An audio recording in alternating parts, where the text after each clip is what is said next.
Get rid of career clutter. Another form of clutter that you really need to get out from under involves what you do for a living. If you're like the typical American, chances are you're not all that happy with your job. Welcome to the club. Most people that I've spoken to in researching this training actually hate what they do for a living. I'm not talking about a slight discomfort here or there or some generalized resentment. They actively hate it. If given a chance, they would do something else. In fact, a lot of people say that they would do it at the drop of a hat. They might even take a pay cut.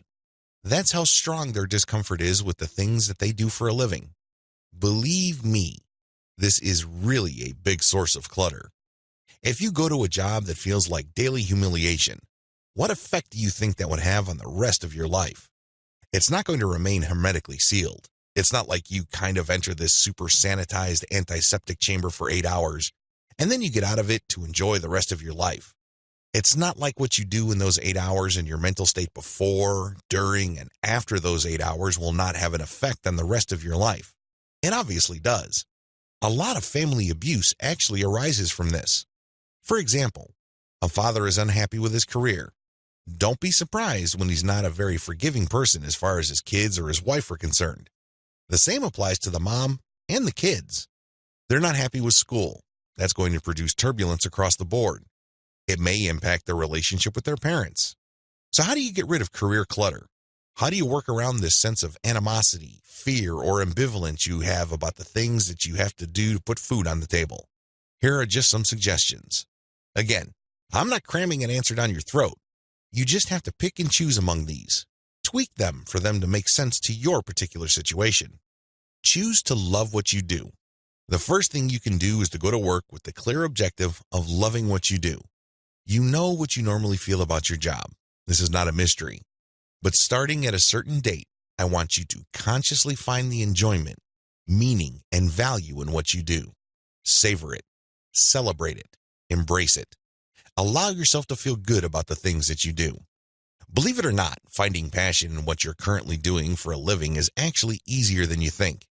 How am I so confident? Well, let's put it this way. If your job is such a complete and total waste of time, you probably would have found an excuse to quit your job earlier.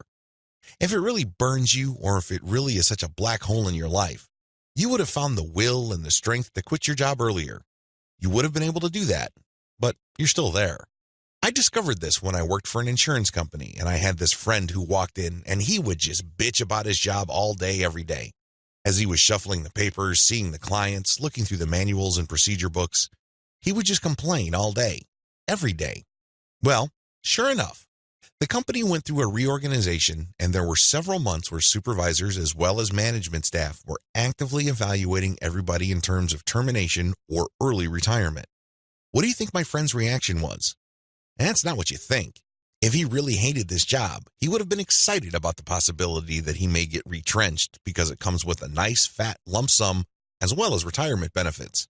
After all, he's been working there for at least 20 years. Instead, he was scared stiff. During those months, it dawned on him that as annoyed as he was about certain aspects of his job, by and large, he loved his job. It was one of those massive personal realizations. But of course, when he shared this with me, he wasn't exactly emotionally honest about it. Because, hey, let's face it, if you've been bitching about your job for several months or even years to your friends, and then all of a sudden you come back with a total 180-degree different view of your work, you'd look like a fool. But reading between the lines, I knew this happened. It dawned on him that his job wasn't as bad as he thought it was. Soon enough, I started seeing Paul smile at work more often. In fact, he would often whistle.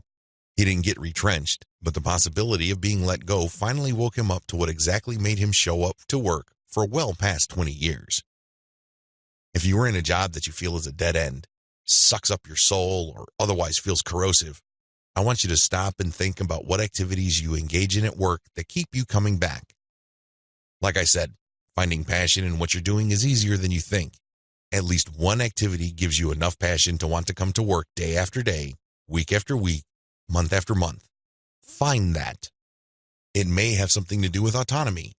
It may have something to do with the subject matter you're engaged with. It may have something to do with the people you work with. It doesn't really matter. Find passion in what you're doing. If this doesn't work for you, The next technique that I know works involves gamification. This is just a fancy word for trying to turn certain elements of your job into a game. Maybe you can look at different processes that you do and try to tie some sort of achievement at the completion of a process. Maybe you work at an office where you can easily compare your performance with other people. In that situation, you can create a leaderboard. There are really no prizes here, but by looking at your job as some sort of giant video game, you can see yourself start at a level and move up. You can find yourself going from milestone to milestone, achievement to achievement. In other words, you start looking at it differently. It no longer seems like some hazy mishmash of pointless activities that don't really lead you anywhere. Instead, you see a nice linear progression, and if you treat your job as a big enough video game with a heavy focus on unlocking more and more achievements and racking up more points, you might be shocked to discover that your boss would love to promote you more often. You might be pleasantly surprised by how much more money you'll be making. How does this work? Well, it's actually quite simple. You have to understand that the amount of money you're making at work is really the price tag your boss or the powers that be puts on the value of your work. Of course, this is discounted by their profit margin, overhead, and other factors. Still, it's an assessment of how much value you bring to the table. If you apply gamification techniques to your work activities so you become more productive, your work quality goes up, and you are able to handle more difficult tasks, the value of your work increases. What do you think happens then? For quite some time, your boss will be enjoying a bargain because the total value of your output is so much bigger than the amount of money they're paying you. But since the labor market is still a market, your boss would be a fool to keep this disparity going for too long. Eventually, they would start ratcheting up your compensation to get a little bit closer to the actual full value of your work. Now, don't get too excited, it will never get there. But at least you will be making more than you are making now. More importantly, your standing within the company increases because people know that you are a tried and proven source of value. You're not just another face in the crowd. You're somebody who actually cares about their work. You're actually part of that core group of employees who take things to a whole other level. Another technique you can use to love what you do is to get a sideline. You can start an online business. Maybe it's an online store. Maybe you could look into dropshipping. Maybe you can even freelance on the side. Whatever the case may be, you start doing things on the side that earns an income. This has the effect of directing your attention to activities that have nothing to do with your main 9-to-5 job. A lot of the stress and negative feelings that you have about your work can stem from the fact that you just have all this idle time. After you get home from work, you start thinking about what happened at the office and you feel bad. Now, instead of doing that, you start thinking about your sideline and doing freelance work, doing production work or online promotions. You don't give yourself the opportunity to keep picking over stuff that you're frustrated about. This keeps things fresh with your main 9-to-5 job. Eventually, you start looking at it with a different perspective. It's no longer as suppressive as you previously thought. Finding the courage to let go. Now, as powerful and effective as loving what you do may be, for some people, it's really not an option. They just can't find the passion in what they're doing. Gamification doesn't work, and try as they might, their sideline doesn't keep them distracted enough. They're still unhappy. In this situation, you have to find the courage to let go of your job. It's cluttering up your mind. It's just creating too much negativity in your life. It's this source of toxic thoughts that you can't shake off, regardless of how hard you try. You probably would rather consider this as your first option, but I suggest you try to love what you do first. If that isn't working, you have to come up with a game plan to let go.